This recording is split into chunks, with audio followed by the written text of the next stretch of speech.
અરે વાહ, તારો અવાજ બહુ મસ્ત છે. Thank you. તું પેલું ચમ ટ્રાય નહીં કરતી? કયું સિંગિંગ? ના. એ કાટી મીઠી પીપર, કાટી મીઠી પીપર.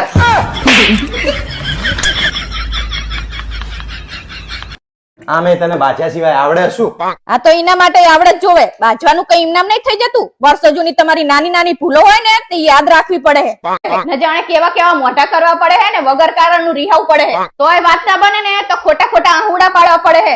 તમાર પડે હે? પાડી જો લો. એક વાત કહું? હા બોલ ને. મને તો એવું થાય કે આવતા જન્મમાં હું તમારી પત્ની બનું. બસ આ જન્મમાં જ હું થાકી ગયો, હવે નહીં. આ એક જ બહુ છે, કામ કરી કરીને કંટાળા આવે તમારા. સાંભળો નાલા, શું એક પત્ની પોતાના પતિને લખપતિ બનાવી શકે? હા બનાવી જ શકે ને, પણ એના માટે હે ને પેલા પતિનું કરોડપતિ હોવું બહુ જરૂરી છે. બીજા રસ્તા પણ હોઈ શકે.